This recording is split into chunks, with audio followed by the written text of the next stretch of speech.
Good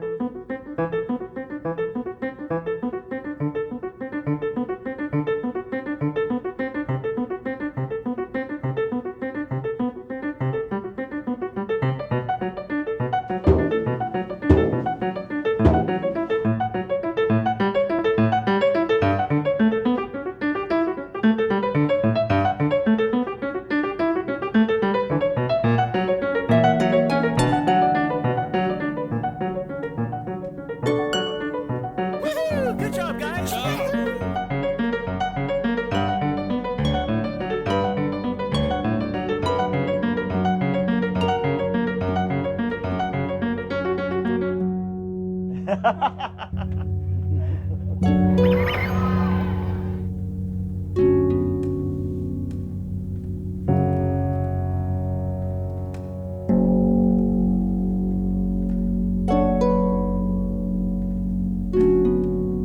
So, BonVictoriage, a series about different communities in and around Victoria.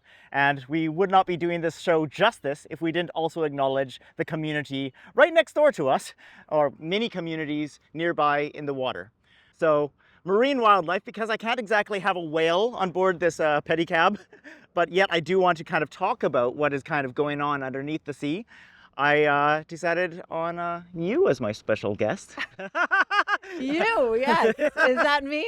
That's you, Sarika, yes. You are, of course, the host of The Nature of Things on CBC. You're a science communicator, and you know a lot about, like, coastal landscapes and also what's underneath the sea. I know a little. But, ooh, look at the seal right there. There's a seal right there. Yeah. The water is so clear right now because we're heading into winter and there's less plankton. Yeah. So this is a treat. I never come down to Ogden Point because I live in Vic West. Right. So it's funny. I kind of stay in my zone. But what a beautiful day. What a beautiful spot. I'm really happy to be here.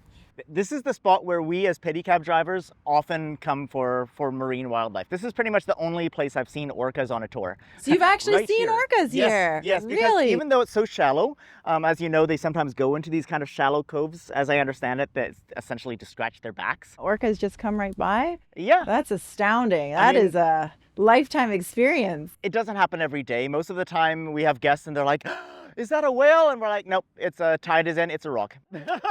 But one time I did that and it was actually a whale. Wow. So, well, this yeah. is a spectacular spot. I mean, we're standing on Songhees and Esquimalt territory. We are looking out at the Strait of Juan de Fuca and the Salish Sea, and over there, of course, is the Olympic Peninsula.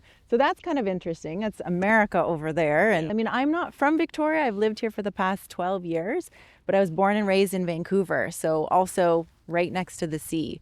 And so for people like us who have lived next to the ocean, we interact with it all the time. We know about its importance. But one of the questions I get often is, why should we care about the sea? And so if you haven't grown up next to the ocean, if you're maybe landlocked, if you're in Edmonton or Saskatoon, this is a fantastic question. Why should we care about oceans? And, you know, it's interesting because the oceans are not only absolutely instrumental for all the marine life that live there, but also for all of land-based life. And that includes us humans. absolutely. So one of the things people say is, if you take a breath of air, every second breath you take comes full of oxygen that is created from the ocean. And that's quite extraordinary because we tend to think of rainforests as being the lungs of our planet, and that's true, but so is the sea. They produce so much oxygen, right? And so they can do that because of the phytoplankton. So phytoplankton is algae that grows in the ocean, and it goes through photosynthesis. So it takes the energy from the sun, it takes carbon dioxide and water, and it creates the oxygen that we breathe and sugar. And so it's absolutely instrumental to life on Earth. That's one of the reasons why the oceans are important. Of course, we know we get a lot of seafood from the sea. I think globally it's about 17% of all animal protein comes from the ocean. And as people here know so well, the Esquimalt and Songhees, it's absolutely integral to sustenance to be able to eat. This is a very important food source. But on top of that, oceans regulate our climate, right? If you think about all that water that's pulsing through the sea. It's bringing nutrients, it's cycling carbon, it's exchanging with the atmosphere all the time, the water, the heat, and all of that drives the weather patterns that we experience every day. So some of this stuff might be out of sight and out of mind, but it is absolutely instrumental in our weather and climate. It has absorbed about 90% of the heat that we have emitted through our greenhouse gas emissions and 30% of the carbon. So this ocean is constantly working, whether or not we know it. It's very important. And if we have a sick ocean, we have sick people. We have an unhealthy ocean, unhealthy people. So we got to protect and take care of the sea. Brings to mind the heat dome of 2021. Yes, exactly. What an effect that had on local ecosystems. Yeah, and I mean, so that was an extraordinary event, actually. And I was living here. But for 3 days in a row, we beat Canadian heat temperature records. And on the fourth day, the town of Lytton in the interior BC burned to the ground. Over 600 people died in BC alone. I mean, it was unbelievable. So basically, the hot air was trapped, nothing was coming in, and it just sat. It was like somebody had put a lid on our province, and we were just cooking in that warm weather.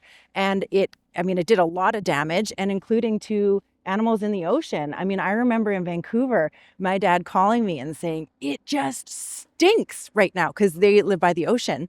And all the animals that can't go anywhere, the sedentary animals like the barnacles and the mussels, they just baked. They were literally cooking in that heat. Billions dying. Yes. Yeah. Yes, exactly. So the loss of marine life in those intertidal ecosystems was really profound. And then after that crazy heat dome year, we had the atmospheric rivers. And that was the first time that most of us in British Columbia had ever heard that term. These torrents of rain that inundated the land. It changed the course of rivers on the ground and took out highways and homes and livestock. I mean, climate change was all anyone could talk about in 2021. And I really did think that was going to be the year. This was it. We are going to change legislation because we know how terrible it can be. And guess what? The weather changed. People forget about it. And so it's going to happen more and more frequently. And hopefully it will be top of mind and we can make some real changes. I hope so as well. Yeah. Well, let's make some changes of location and head on. All right, let's do it. Where are we going next? I think we're going to the Trestle Bridge, isn't it? The Trestle Bridge. It's kind of like where I live. So that's nice. Awesome. Yeah. Do it. Look at all these people taking a walk today. I mean, why wouldn't you want to come down here, right? I mean, that's a big part of why I moved back, honestly. Like, I wanted to live by the sea. I grew up by the sea, and then I spent most of my adult life not being by the sea, and I missed it. Yeah.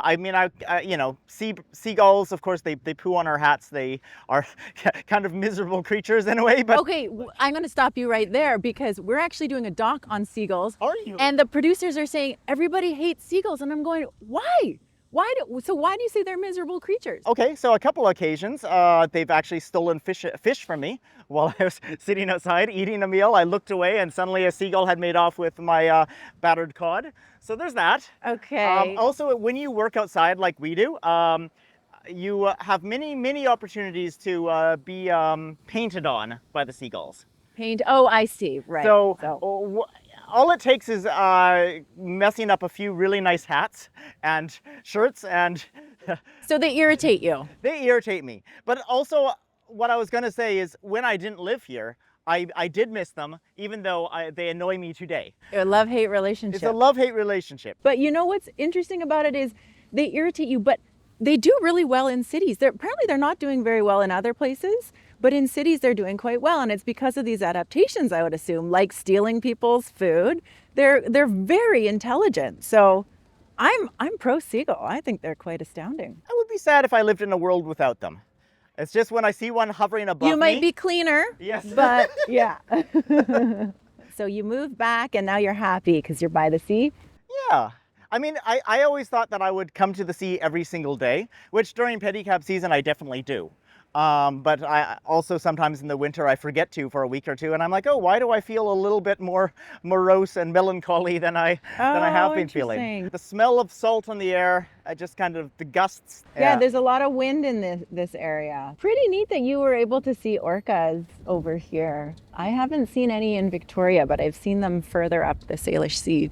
Well, what I like about my office is that it essentially is like the David Attenborough or a Sarika Cullis-Suzuki documentary, if you will. Your office is? Well, this is my office. I see. So I've seen like owls like come down and grab a mouse directly from Really? here. Yeah. You see eagles attacking blue herons. Yeah. We've seen octopi. I tell a story about an octopus that caught a seagull. That's often comes up in my stories. It You even made watched the that news. happen? No, that was before my time. But it's sort of an infamous example of why Victoria is a great place to live. Why this is a fantastic part of the world to be in. I mean, whales are the rock stars of marine wildlife. Everybody thinks about whales, but in fact, there's all kinds of species that are every bit as spectacular, just in their more perhaps understated way. Yeah. I agree. Octopi are endlessly fascinating. Aren't they? Yeah. And actually, at Ogden Point, some of the best diving I've heard from divers who have dived all around, they said they've seen incredible things there. So, right at our doorstep. How lucky are we? Yeah. When I would hear about like the increasing prevalence of wildfires, and of course the stuff like this heat dome, which just sounded absolutely terrifying, I think to myself that like I can come back to the place where I grew up, but I can't, you know? Because it's different. Yeah. Well, imagine if your ancestors had been here for thousands and thousands of years, you know? I mean, the changes that have been felt and seen are so profound. Yeah. And we've entered the Anthropocene, which is the age of humans. We have altered the world on many levels, biological, chemical, physical, and we have enough science to tell us that we need to alter our ways. So now is the time of action where we actually have to make those changes. Earlier, though, you were saying that like 2021, you thought that's when we were going to finally pass some legislation. I know, yeah. During COVID, I thought also this was an opportunity because they had to adopt and change their lifestyles. And so I thought, well, okay, maybe then. And then you have like these crazy wildfires wiping out entire towns. And you think, okay, well, maybe then. Exactly. But if it's not then when? Exactly. And, I mean, yeah. I feel like all of us want to find the answer to that question, but we haven't found it. I know. It's so frustrating because when these things happen, when these mega events occur, that's all we can think about. And it's literally a state of emergency, right? And so everything goes into that moment and trying to fix it. But then when things go back to quote unquote normal, it's like business as usual. And I agree. I feel like during COVID, it was this terrifying time, but also an amazing time in terms of the new technology that was really invented and propelled around the globe, like Zoom, right? Suddenly you didn't have to go halfway around the world to have a meeting. You could just do it off your computer. And I honestly thought, especially for the film industry, that we were going to make some fundamental changes. And then once the pandemic was kind of over, it was like, no, we're going to go full throttle back to what we used to do. And there's just no way that can continue. And yet it does. Now, so frustrating. It is. I do want to keep talking about that, but I also want to talk about where we are right now. Yes, where are we? No, you tell me. Oh! Because I don't come down here. We are on Government Street, oldest street in Victoria. We are about to actually pass a house called Woodlands House from 1861.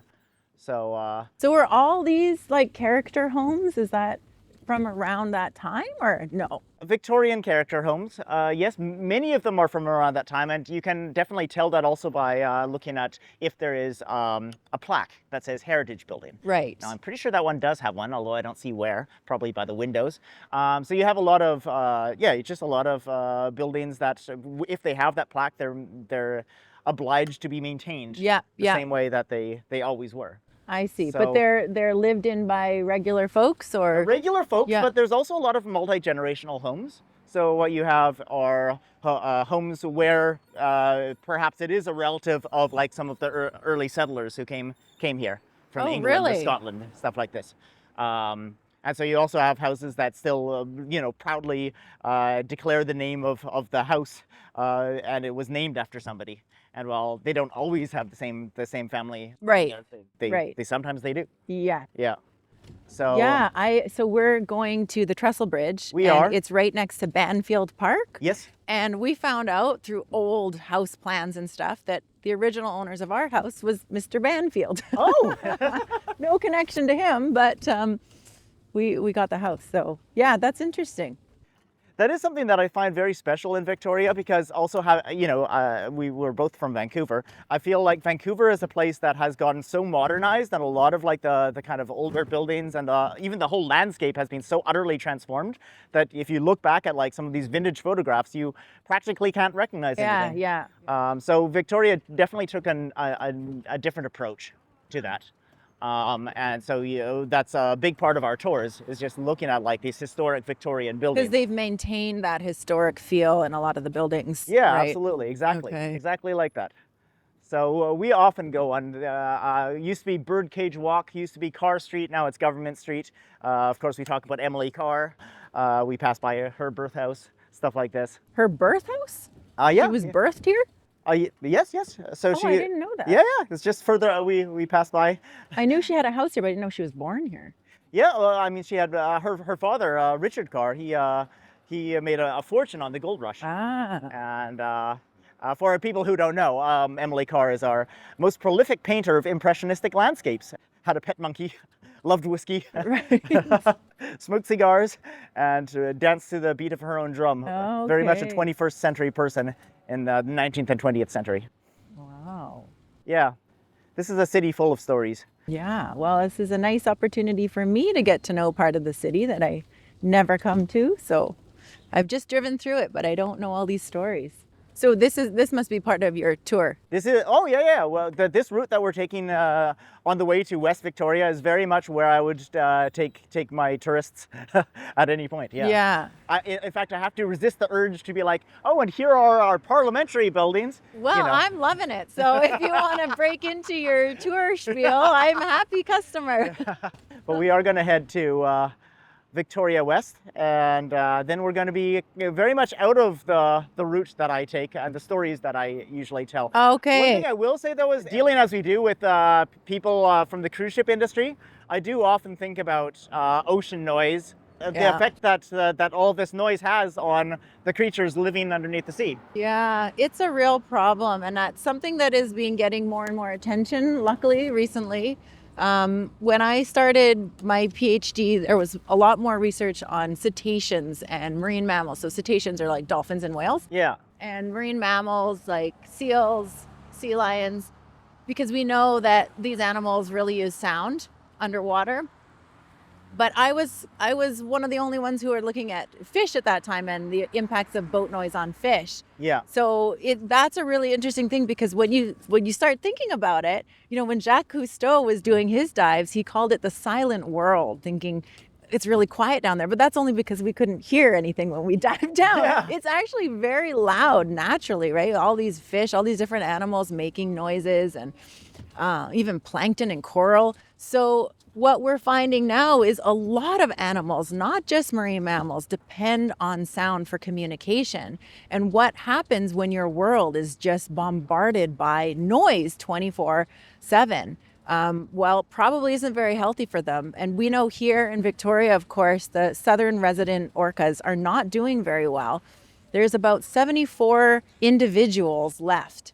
So that's really not good. We know that they might be having issues finding food, but even when the runs of salmon are good relatively, why are they not doing so well? Well, some of the ideas behind that is because of noise. There's a ton of shipping traffic. I mean, you can see that even here, Victoria is kind of a hub, but still, I think globally 90% of our goods are transported by ship.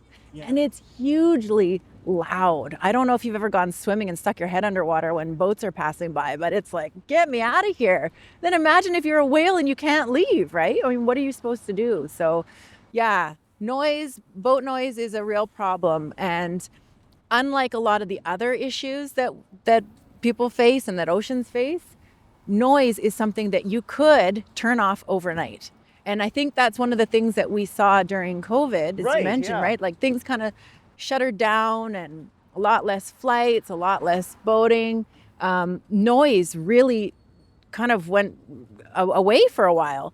And people were anecdotally saying that a lot more animals were coming back. They were hearing a lot more in the natural world. So, there are things we can do. And ship captains are trying to create quieter engines and props. Yeah. So this is one of the things they could do. They could also go slower. That reduces noise. So there are some positive things that the shipping industry can do. So we're going to go over the bridge now, hey? Yes, we are. And you don't normally do this. I mean, we do sometimes. But I've always been a little bit superstitious about it because I always think, well, what if the drawbridge, because it's a drawbridge, what if the drawbridge goes up while I have my guests on that side? I remember the first time I was caught in traffic by the Johnson Street Bridge. I was like, oh, what's with all of this traffic? Why aren't we moving? Yeah. And I remember getting really annoyed by it until I realized that the reason why. And then I was like, okay, well, that's actually, I'm being silly. That's a legitimate reason. We often talk about like whales. I mean, that's like the most obvious sea creature, but there is, as we've said before, there are lots of other interesting animals, and I know that some of them have caught your attention as well. Well, I'm obsessed with fish. So, I mean, I'm always on the lookout for fish. And an interesting thing about the gorge, I mean, we'll talk about the history when we're there, but there are a lot of fish that are coming back into the gorge. And so animals like herring, stickleback, sea run cutthroat, even coho are found in this gorge. So that's one of the things that we're going to be looking for today. There's seals in the gorge that kind of freak out some of the swimmers. On your right, you can see there's a lot of industry here. Yeah. Right? You have the shipyard on your left. Yep. Oftentimes you'll see them scraping off old paint and fusing things and repainting. You have like this car crushing area over there. And I don't know, there's like a gravel pit over there. So there's still a lot of industry here. And that's actually at the heart of kind of my mixed relationship with the gorge, because I mean, on one hand, I have gone kayaking there and I've taken a water taxi and it's been very beautiful over there. I've also walked around in Gorge Park. But on the other hand, like the first impression, like the gateway to the gorge is this. The gateway to the gorge is this hugely industrial area. Yeah, it's so true. I know. And so it's hard to imagine that there's a lot of wildlife thriving here, but it's trying to come back. It's trying to make a comeback. When I first moved here, we ended up in this part of town. Oh. So this was my original Victoria. It was only a month, but because it was the beginning of my time here, time seemed to move a lot more slowly. And so So where were you living? Up actually very close to Sachs Point, where we're going to end up. Oh, okay. Yeah. That was my place to go for walks.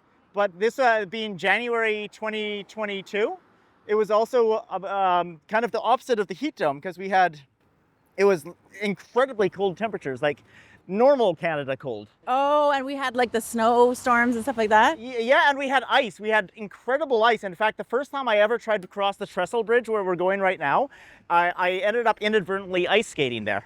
So I was like, wow, what city have we moved to? I heard this is the warmest, yeah. Yeah, the mildest part of Canada, and this is everything that I thought we weren't moving to. Wow. But then we've never had that again. Since you mean in the last 2 years? Well, yeah. We've never had it again. I know.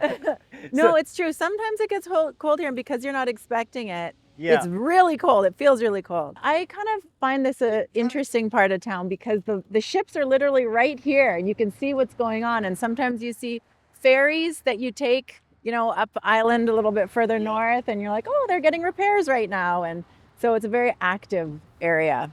Absolutely. And then there's Folle P up here, which is one of the lovely bakeries that we like to go to. I've never been. Yeah, and then Dockside Green, these are these buildings that are trying to be more sustainable. And they've built a whole bunch of these kind of apartments, but with an eye on making them more green. So, may I ask,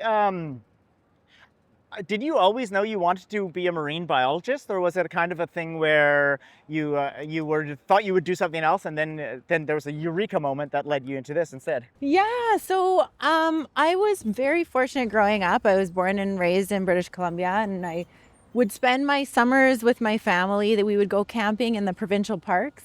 Right. And we spent a lot of time near water and on the lakes or by the ocean. And that's really when I got to fall in love with the sea. And I I learned to snorkel before I could swim because I couldn't swim, and so I would sink. So my mom would, throw a snorkel mask on and a life jacket, and then I was learning how to snorkel. I was about 2 or 3. Oh, and wow. I remember when I was 6 years old, I still remember this. I was on a beach and I was looking under rocks and playing in the intertidal, and I turned to my mom and I said, "Mom, I want to be a marine biologist and you can be my assistant." Wow. And I had no idea what a marine biologist was, but I was obsessed with the ocean, with fish, and I just wanted to spend as much time in it as possible. So that's really kind of what set me up. And then when I went to college, I studied marine biology, and I was able to go on field trips abroad and conduct my first underwater studies and learn how to scuba dive. And it was such an exhilarating time. And the same month my undergrad ended, I started a master's program in fishery science because I just wanted to learn more and more.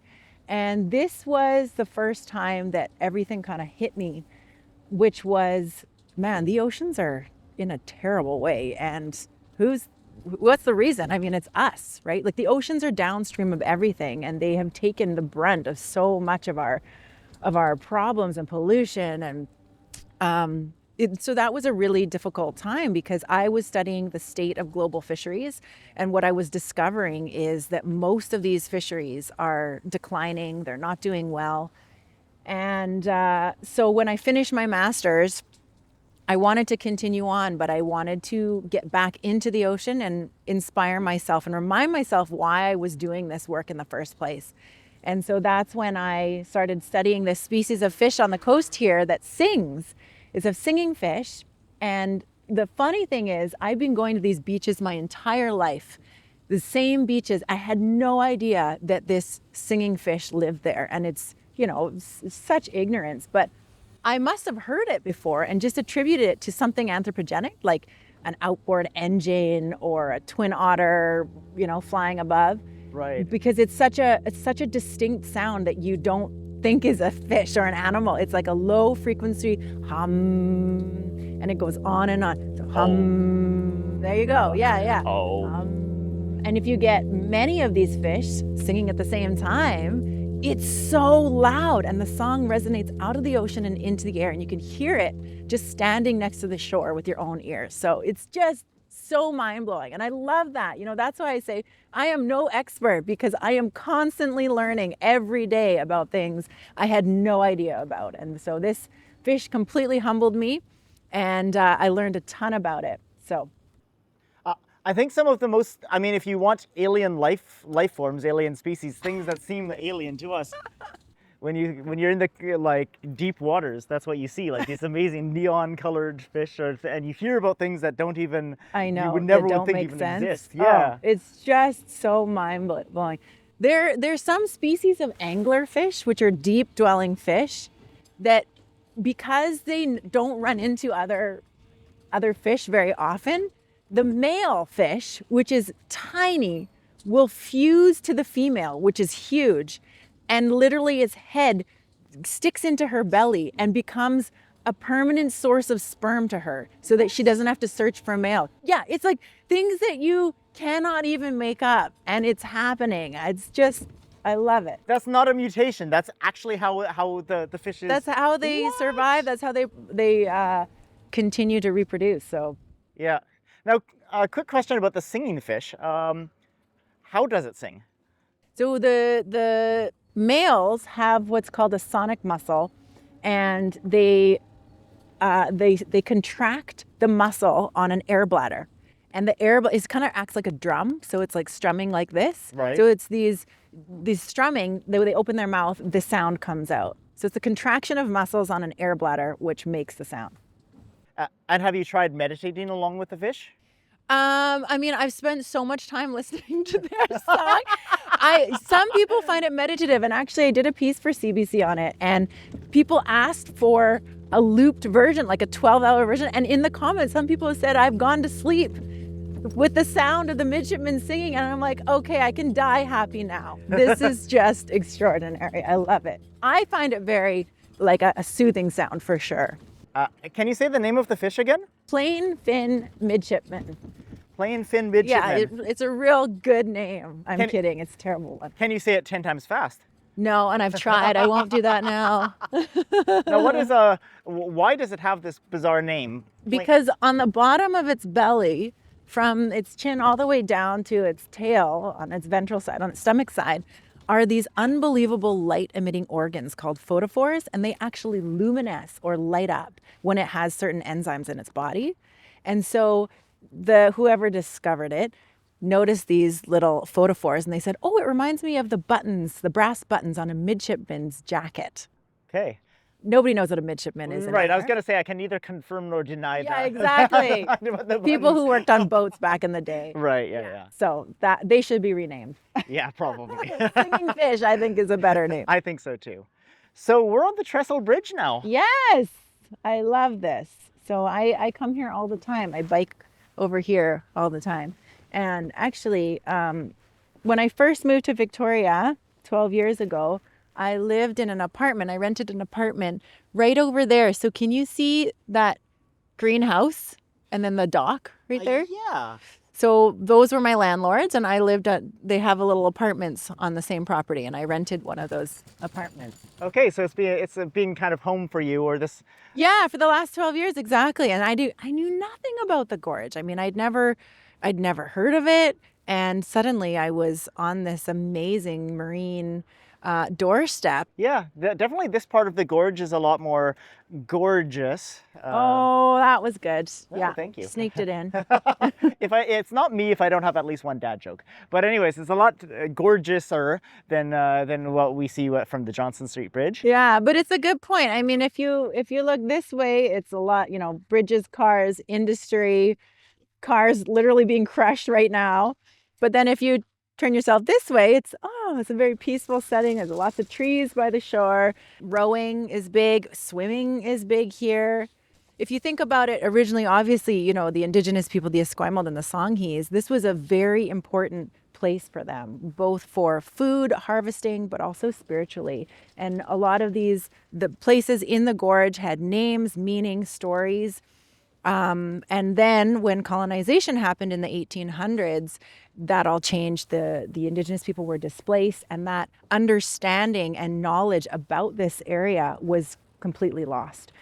So I know we've heard these stories everywhere around the world, but it's just very devastating. And what happened with those Europeans when they came and displaced the indigenous people is they started creating industries all around here. And they had sawmills, they had fish processing plants, shipyards, and all of that effluent and discharge, guess where it went? Here into the gorge. I was like, is this a trick question? No, it is Yes. not a trick question. Yeah, it's exactly. I mean, you'd hope that wasn't the case, but all of it came in here. And also an interesting thing around that same time is people started swimming here. Europeans started swimming here. And if you look back at pictures from like the 1920s, you can't believe it. All around here, there were hundreds of people dressed up in fancy clothes, and they were lining the gorge watching these swimming competitions.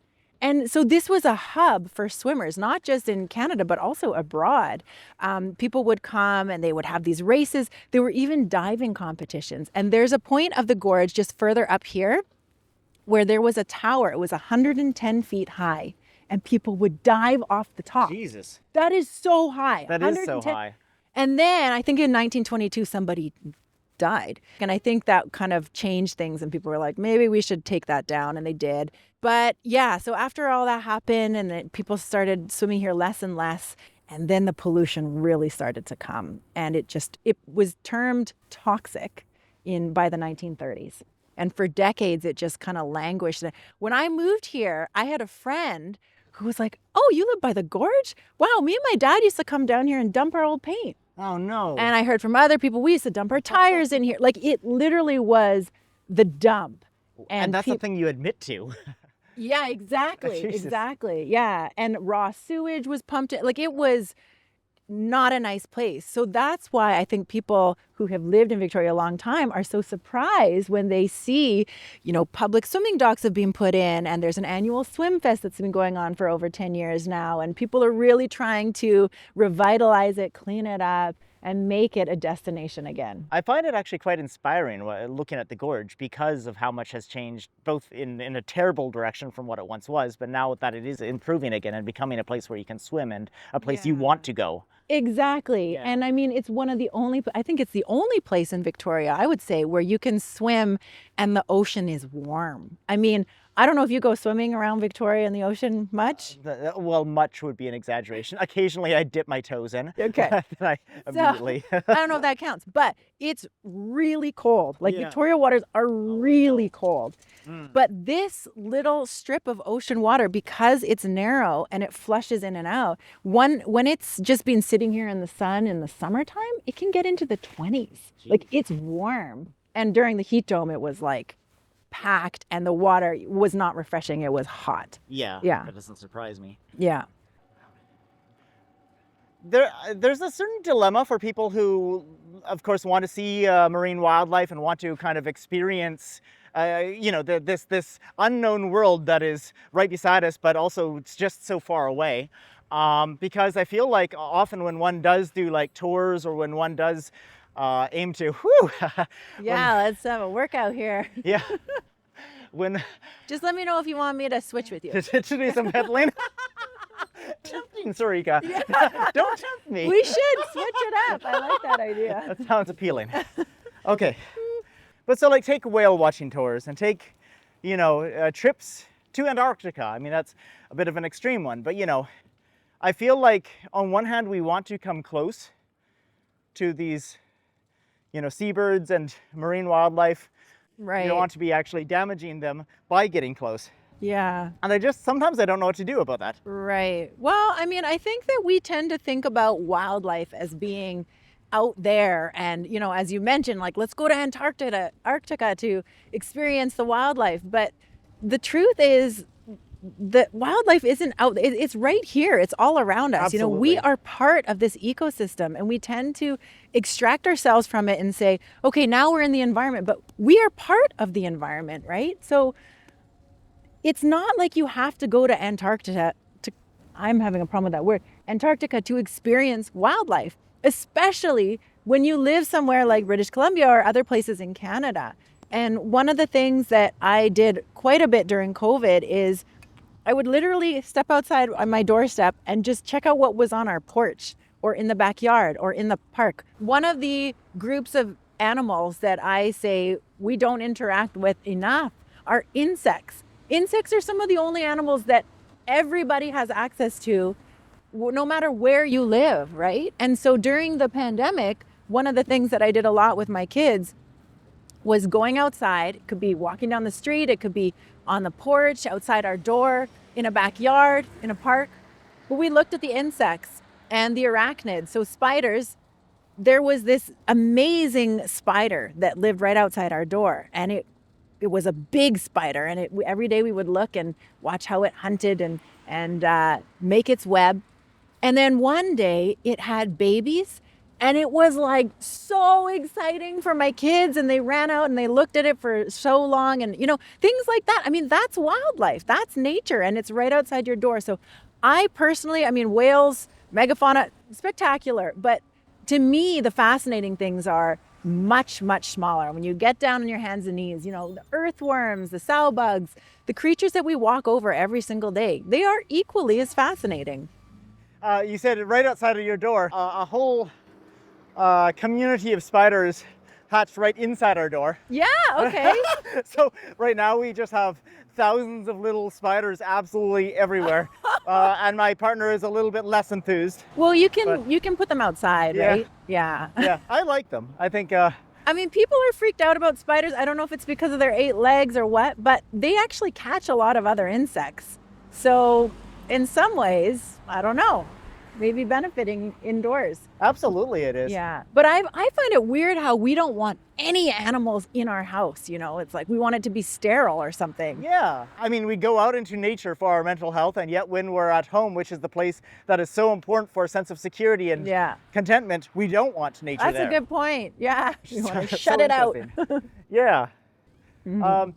I also like that you mentioned insects because, that's one of the few places where you still find people just discovering new species in their backyards All even the time. today, All right? the time. Because Yeah. they are so historically and even currently understudied. They're understudied and undervalued, and they are one of the groups of animals that is declining at a rate that is just so shocking. But some people are really into bees, which is wonderful, but there's so many insects out there. Yeah. What's funny, whenever I'm traveling with my dad, if there's a lot of insects on the windshield, he's so happy because he's like, oh, look at this biodiversity. This is a rich place. I'm happy, Same with roadkill. If there's a lot of roadkill, he'd be like, yay.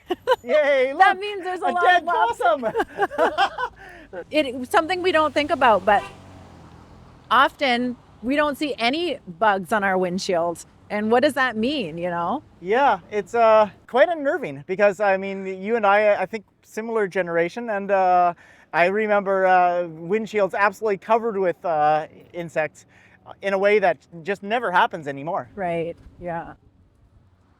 One of the things that is so remarkable about this city is the amount of fruit that it grows. Do you ever think about that?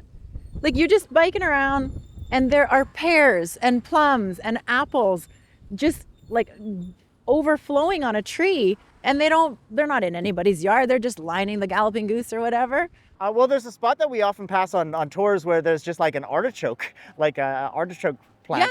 Yes, yeah, I know. Isn't that funny? Right on the sidewalk. Yeah, it's so interesting though, because the ecosystems and the climate, I mean, again, you and I are from Vancouver. It's so different here.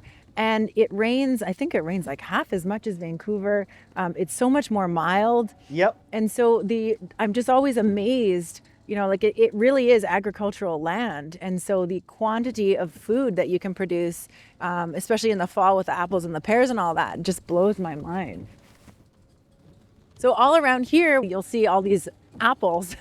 And I'm always knocking on people's doors and saying, is this okay that I can just pick this? Because Right? it's just sitting here, yeah. And I feel like not too long ago, so much of our produce and food was from the island itself. And then things got switched around, and now we actually import most of our food. But we have the possibility, the potential to create it here on the island. I mean, because of this being the mildest part of Canada, Canada's Mediterranean, so much can grow here. That also, of course, includes invasive species. I mean, we've seen 95% of our Garry Oak ecosystems get kind of shouldered out by species that have been brought over, Right. And done incredibly well. So that is, of course, the flip side of the sheer diversity of things that we have here. Have you ever seen those wall lizards, those European wall lizards? I have, yeah. I think that's really funny. Somebody brought over these lizards and released them, or like just a couple, and now they are everywhere. When you say wall lizards, I'm just thinking of the lizards I always see in the walls. I'm sure those are them. Those are the ones, I assume. Sounds like they fit the description. Lizards on walls, yes. Yeah. Yes. Man, I haven't been here in ages. Really? Yeah, and a real nostalgia trip. Another memory I have around here, of course, they have the Rib Fest here Oh my gosh. every summer. People are obsessed with Rib Fest. Basically, people cook a bunch of ribs and then there's music, and you can hear it from our house. You can smell it, the barbecue. But I've never actually been. The one time I actually went to Rib Fest, the whole city was dotted with wildfire smoke, and then coming to Rib Fest just felt like an extension of that. Whoa. Almost like you didn't know where Rib Fest ended and the wildfire smoke began. That's scary. That's been something we've had to get used to. That's been a real learning curve for me. The wildfire smoke in summers, because that's not something we were having in Vienna. And Well, it's also it's- not something we were having in my historic childhood of British Columbia. that I Exactly. That's remember. not something we were having. I mean, it's definitely over the last 5-10 years has been something that we're getting more and more severe. And now people are actively planning their holidays around it. So they'll say, like, I have friends who say, okay, August, I'm going to leave BC because it's pretty probable that we're going to be smoked out. And just what a strange way, hey, to live and plan. And my parents have a cabin they bought 40 years ago up it's up island in the Salish Sea. We go there all the time. When growing up, we went there a lot, and Last couple years, I remember I was there, and it was one summer when the smoke was so thick that you'd look over across the water, you couldn't see anything. Like, you couldn't see the mountains, you couldn't see the trees. It was just like this white fog. And it was my family, my sister and her family, my parents, and we were in this little cabin together. And after days of not going outside, we were like, we got to go outside. So I took my nephew out, and we said, okay, we're going to swim from right out in front into a little beach. It was a very short area, but we're like, we just need to get some exercise. We need to be outside. And the ash that was falling out of the sky covered the entire ocean. So the entire ocean was white. And I felt so bad. By the time we got into this little beach area and my nephew got out, he had this mustache line of white, like all around his head. And it was just one of those moments of like, whoa, this feels like the apocalypse. You know what I mean? Like, it was, you could look directly at the sun because there was so much smoke that it was really obfuscated. And yeah, it was just very unsettling. Another one of those moments where you're like, okay, now we got to wake up. Like, this can't be normal. Yeah. But, and that's like your nephew's childhood. Yeah.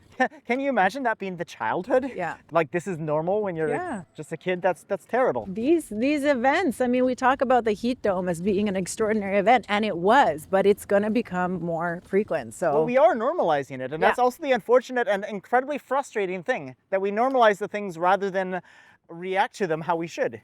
Your rights get stripped away. At first you're outraged, and then you're like, oh, well, this is just how it is. Yeah. A few years later, this is how it's always been. I can't even remember how it was when it wasn't like this. Yeah. But that's why it's so important to keep talking about these events that happen and remind ourselves. And then obviously, you know, we just had an election, we all voted, and exercise your rights that way. And we have to be active with politicians. But I really applaud what you do with this bike, because it's all electricity, right? And your legs. It's muscle power and electricity. There's no gas involved.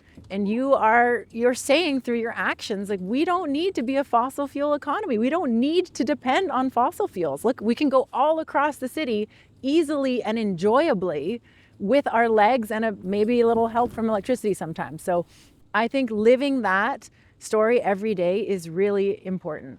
And thank you for crediting us with that. I almost don't want to add that, well, we exist because of the cruise ship economy. Oh. I mean, not really. Okay, but, right. Well, maybe. We're in interaction with it. I mean, I know that the cruise, those guys come in only a certain time of year. Maybe the rest of the year you could be focusing on other audiences, right? Yeah, for example. I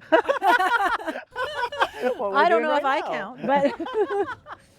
like taking out different communities, I that could be a really cool idea. Wow, look where we are. Absolutely. Oh, I love this place. Yeah. It's so stunning.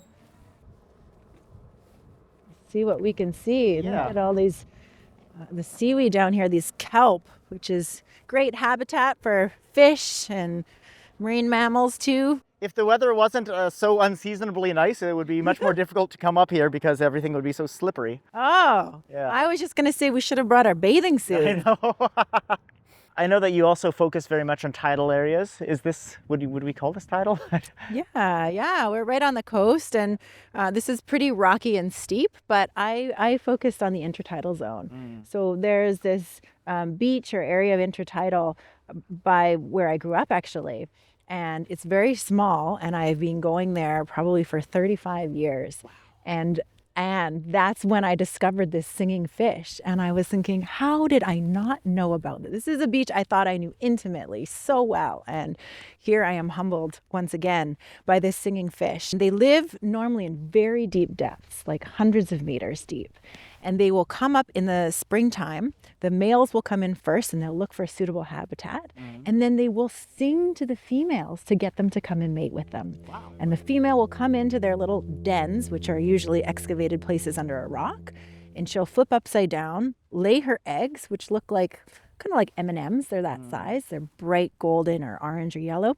Then he'll fertilize them, and then she leaves. And then for the next 2, 3, 4 months, this male midshipman will have to take care of these growing eggs. And it's amazing because all day and all night he has to clean the nest and aerate his eggs and get predators to go out, and he's barking at them and lunging at them. And he is working his tail off. And at the end of the season, at the end of summer, he is emaciated and all kind of ragged, and he often dies. So he sacrifices himself for his eggs. Wow, like he's an alpha male, but he's also smashing the patriarchy, one predator fish at a time. He's an amazing father. Yes. Yeah, and one of the other amazing things about this fish is you have the alpha male, which is that big male that vocalizes, uses those sonic muscles to make that sound and sings to the females. And then you have a little guy called a sneaker male. And the sneaker male will literally sneak into the alpha male's nest, sperm everywhere, like spray his sperm, and then sneak out. And so that alpha male then raises the young of the sneaker male. I mean, what an amazing evolutionary adaptation. It takes a village. It takes a village, or one alpha male. Exactly, yes. No, but all of these morphs are so important to that species. It can actually breathe air when it's exposed at low tides and the water recedes. So many animals eat it. You have all the sea creatures that eat it. And then you also have the land-based, the birds, even dogs I've seen. So Yeah. super important. And yet people call it uncharismatic. What the? I know. Maybe it's because of the other sound it makes? The grunts? Yeah. You don't think that's charismatic? I mean, it's kind of charismatic. Sort of sounds like farting to me, but You can identify with it. There you go. that's fair. No, but this is like, there are so many things that are fascinating about this one fish that's this big. And I am telling you, if you studied any animal, you would find it equally as fascinating. So that's why these large animals, these whales, sea lions, they're stunning for sure. But also these creatures that we tend not to think about, equally as fascinating. Yeah. So there was one other thing we wanted to talk about. I've brought you here because science, but actually you sort of left science.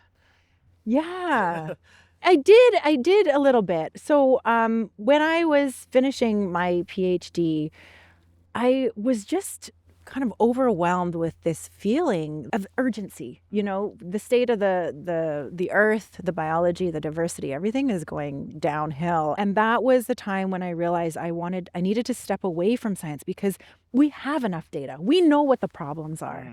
And now it has to be about action. And so that's when I stepped more full-time into media and communication.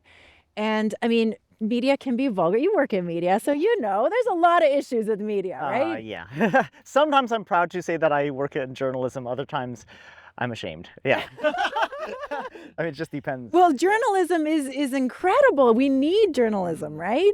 But what's happening in media now is a lot of the facts are lost and it's just somebody's opinion. But the wonderful thing about media that is so opposite to science is it's fast and it's accessible. Right? So science has to take a long time. That's part of its DNA. You know, you need to take the time and make sure that it's accurate and all that. Create your hypothesis, write it up, do their study. But media, you can get information out immediately. Immediate. Yeah, exactly. I'm sorry, I will not let a good dad joke pass me by. Carry on. And it's accessible. So most people alive today have access to media in some form or another. And science is still very much, I would say, isolated to certain people in certain institutions behind closed walls who work, and the public doesn't always have access to that. And even if you do, it's often very hard to understand what you're looking at. Absolutely. Or hear, right? The jargon that scientists use.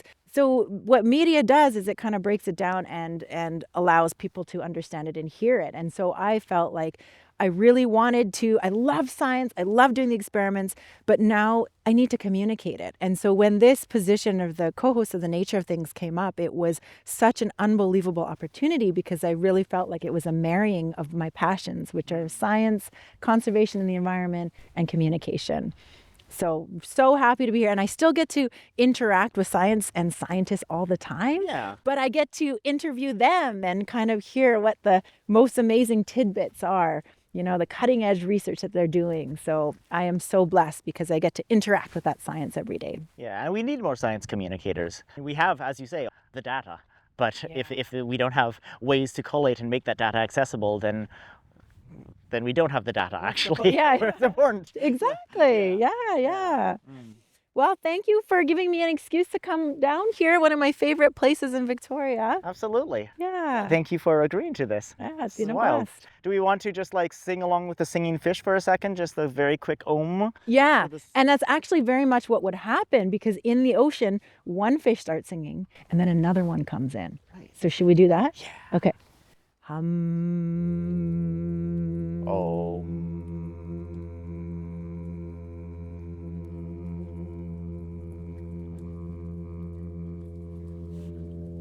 And unlike the plain-fin midshipman, I can't hold my breath very long. Well, They hence sing us that being- note for hours. hence us being land-based mammals. Thanks so much, Johnny. It's been a Absolutely. blast.